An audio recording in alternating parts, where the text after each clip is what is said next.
Monsieur le Président, on ne va pas vous retarder trop sur cette partie théorique. Il y a eu également au stade, Monsieur le Président, des cas de privation grave de liberté physique. Oui, il y a eu des cas de privation de liberté physique. Des gens ont été enlevés et ces personnes-là ont été naturellement conduites, non seulement au niveau du camp Alpha Yaya, mais aussi au niveau du camp Koundara. Monsieur le Président, à présent, nous allons parler de la responsabilité du supérieur hiérarchique. C'est l'article 198 du Code pénal qui en parle. Je vais donner lecture de l'article et les commentaires vont suivre. Une personne faisant effectivement fonction de chef militaire est responsable des infractions prévues au présent chapitre commises par des subordonnés placés sous son autorité et son contrôle effectif dans la mesure où le supérieur hiérarchique savait ou aurait dû savoir, en raison des circonstances, savoir que ses subordonnés commettaient ou allaient commettre ces infractions et où il n'a pas pris toutes les mesures nécessaires raisonnables qu'il était en son pouvoir de prendre pour en empêcher la commission, où il n'a pas pris les sanctions justifiées par les actes commis ou encore il n'en a pas référé aux autorités compétentes aux fins d'enquête.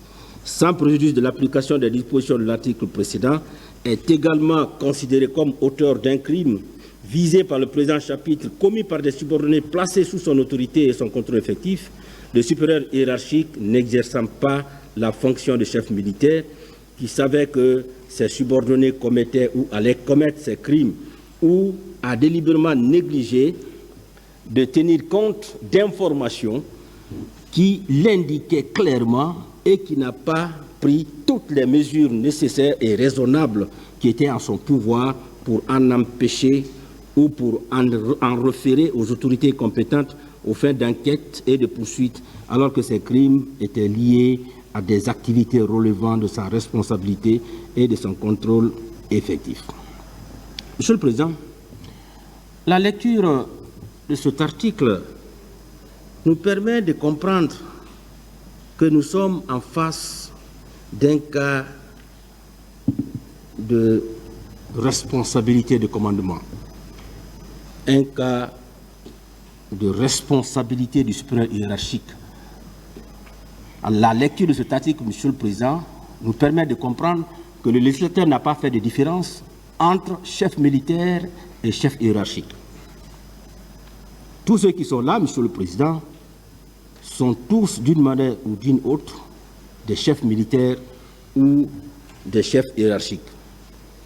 Et pour comprendre cette,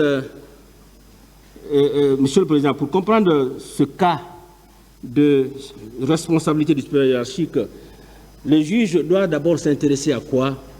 Il doit s'intéresser à la relation de supériorité hiérarchique.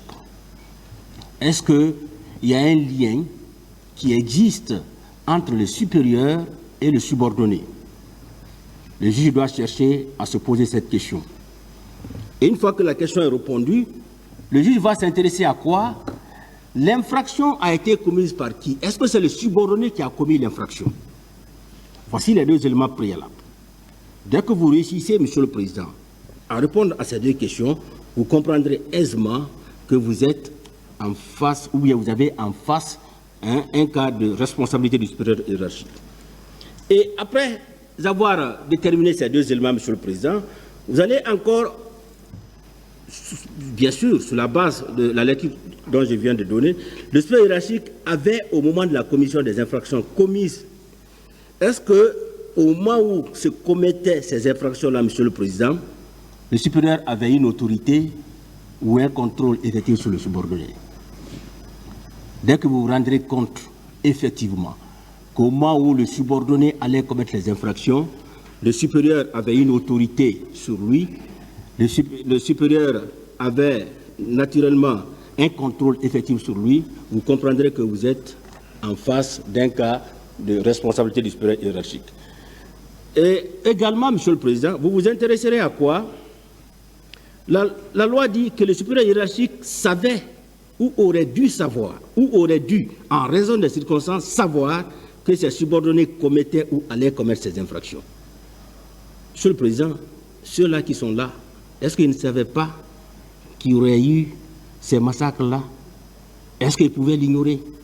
Est-ce qu'ils ne savaient pas qu'il y aurait eu un meeting ce jour-là et que les gens-là qui sont allés perpétrer ces massacres-là, est-ce que ces personnes-là n'ont pas séjourné au camp avant d'y être? Et également, la garde présidentielle, Monsieur le Président. Comment cette garde-là a pu sortir pour se retrouver au stade? C'est parce que simplement, la garde-là savait que c'était une population civile qui s'y trouvait et quand elle est arrivée, Monsieur le Président, elle a justement perpétré ces faits-là. Aussi, vous allez également vous allez répondre à cette question. Est-ce que le supérieur hiérarchique avait pris toutes les mesures nécessaires et raisonnables qu'il était en son pouvoir de prendre pour en empêcher la commission? Qu'est-ce que ces gens-là ont fait, Monsieur le Président, pour éviter ces massacres-là? Absolument rien. L'accusé Dadis a dit qu'il n'a envoyé personne. M. Blaise Goumou, lui, là, il a détalé. Quand il a vu les Toumba arriver, il a détalé, il est parti. Toumba viendra nous dire, oui, j'ai sauvé les leaders. Mais nous savons, il a sauvé les leaders. C'était pour ne pas que leur pouvoir, parce qu'il savait que si on touchait un seul cheveu de ces leaders là-bas, Monsieur le Président, ça allait être la catastrophe. Donc il fallait sauver ces leaders-là pour ne pas qu'ils tombent sous le coup des balles. Marcel, Monsieur le Président, Marcel Guilavogui, le transhumant qui est passé 2 fois devant nous, la deuxième fois, on lui pose la question, où tu avais garé ton véhicule? Ah, 80 mètres, je ne sais même pas. Monsieur le Président, vous venez au stade, vous ne savez même pas où vous avez garé votre véhicule. Alors qu'il a été déjà dit, effectivement, que c'est un des patrons de tout ce qui est arrivé au stade. Monsieur le Président, quand vous répondrez à cette question, vous allez également voir, est-ce que des sanctions ont été entreprises? Est-ce que des sanctions ont été entreprises après les faits? Rien. Personne n'a été sanctionné. Personne n'a été arrêté, Monsieur le Président. Au contraire, ils ont tous connu des avancements le 2 novembre. On s'est précipité, on les a avancés. Chacun a eu des grades, comme pour les féliciter, par rapport à ce qui est arrivé au stade, Monsieur le Président. Quand vous répondrez à cette question, vous répondrez à une dernière question, Monsieur le Président. Est-ce que le supérieur hiérarchique en a référé aux autorités compétentes, aux faits d'enquête? Je sais qu'on va venir se taper la poitrine, Monsieur le Président, pour dire qu'on a mis en place une commission d'enquête. J'ai dit tout à l'heure qu'on a des reproches à faire par rapport au rapport qui est sorti de cette commission-là. Et lorsque vous lisez ce rapport-là, Monsieur le Président, le rapport de la commission d'enquête nationale, à la page 5, le paragraphe 5 de la page 3, il est dit ceci: l'ordre des avocats, la chambre des notaires, la chambre des huissiers, les forces vives, les représentants des syndicats et organisations de la société civile et les organisations de défense des droits de l'homme, pour des raisons qui leur sont propres, n'ont pas envoyé de représentants à la commission. Ça veut dire, Monsieur le Président, que les avocats ont été contactés, puisqu'ils n'ont pas confiance en cette commission-là. Ils ont refusé d'envoyer des représentants. Ils ne peuvent pas venir invoquer ça devant vous ici, Monsieur le Président. Ils ont été invités à prendre part aux travaux de la commission. Ils ont refusé d'y aller. C'est ressorti dans le rapport. Ils ne viendront pas nous parler de ce rapport-là ici, Monsieur le Président. Vous n'allez pas les écouter.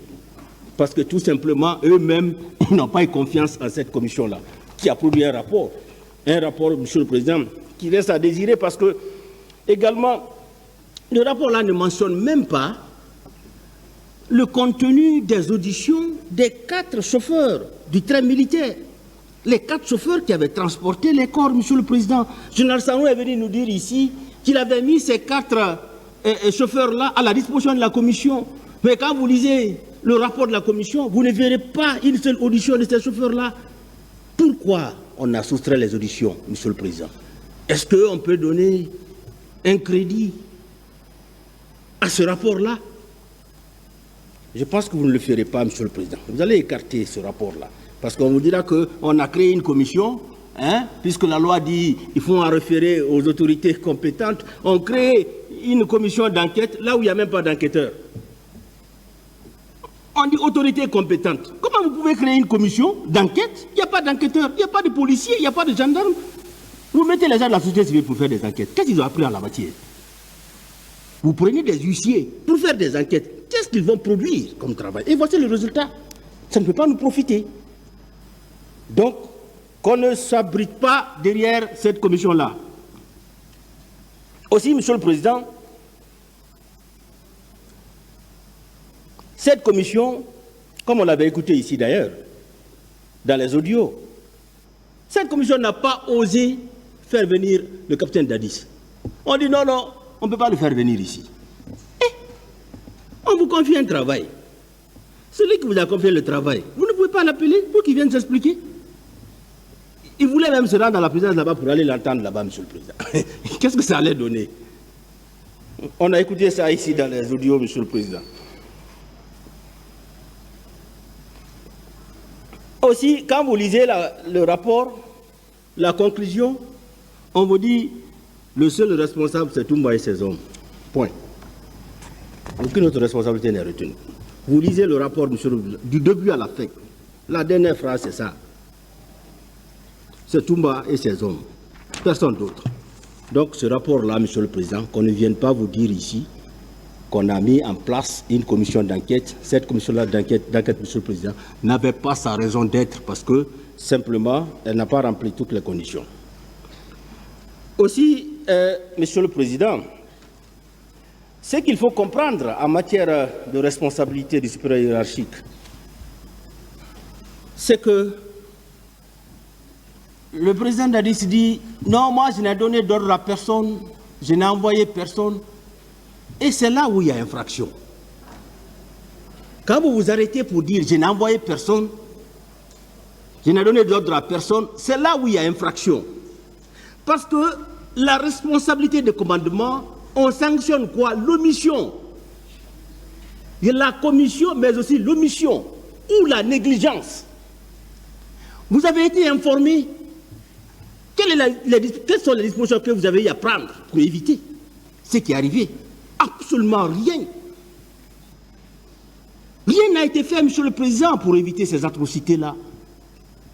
Et je le disais la fois dernière, quand on parle de responsabilité de commandement, ce n'est pas seulement le chef qu'il faut voir. Tous ceux-là qui ont, même un peloton, même 2 soldats, sont considérés comme étant des chefs militaires ou bien des chefs hiérarchiques. Et la responsabilité de commandement, c'est une responsabilité individuelle. Ce n'est ni une responsabilité du fait d'autrui ou une responsabilité d'emprunt. C'est que votre subordonné est allé commettre des faits dont vous êtes responsable. Voici ce que ça veut dire.